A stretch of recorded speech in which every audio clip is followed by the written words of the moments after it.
Prendre son mal en patience, c'est une expression qui revêt tout son sens durant cette période exceptionnelle. Stationner la voiture, faire une course à la pharmacie, aller chercher des enfants à la garderie, tout est devenu compliqué.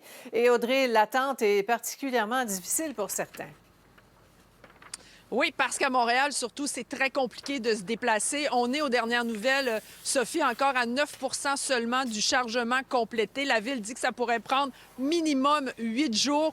Donc, les déplacements sont compliqués et ça a suscité la colère de bien des parents aujourd'hui parce que les écoles étaient ouvertes. C'est ce que vous allez constater dans le reportage de mon collègue Andy Saint-André.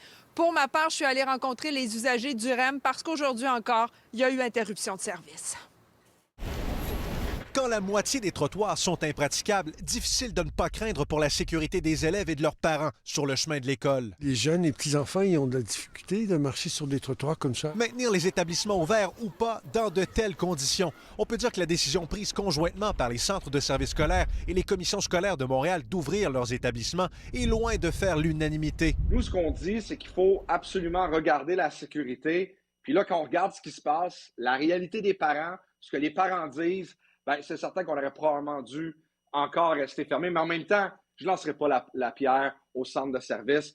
Pas simple. Le CSSDM souligne que l'école constitue un facteur de protection essentiel pour de nombreux élèves et que chaque parent peut évaluer la situation en fonction de sa réalité. Les conditions actuelles se maintiendront encore plusieurs jours. Ils ont donné des consignes de sécurité aux parents. Puis après ça, sans doute que certains parents choisiront de garder leurs enfants à la maison. L'état des trottoirs est à géométrie variable, tout dépendamment où vous vous trouvez. Ici, près de l'école élémentaire Champlain à Montréal, voyez le trajet que doivent emprunter les tout-petits pour s'y rendre.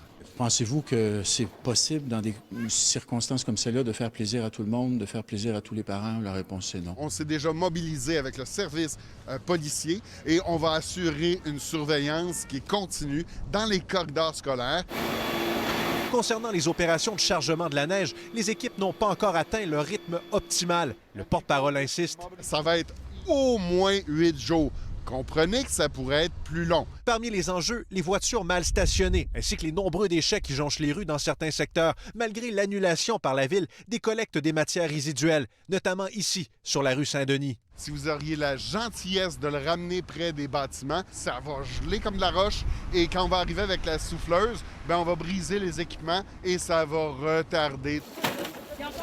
Un peu partout dans la métropole, des commerçants et des restaurateurs s'organisent tant bien que mal pour recevoir leurs marchandises. On a beaucoup retiré de voies de stationnement, de zones de livraison, où on oblige maintenant les livraisons et les collectes dans les ruelles.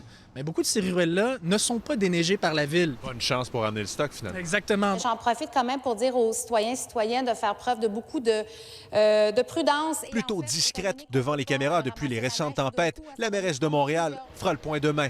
Andy Saint-André, TVA Nouvelles, Montréal.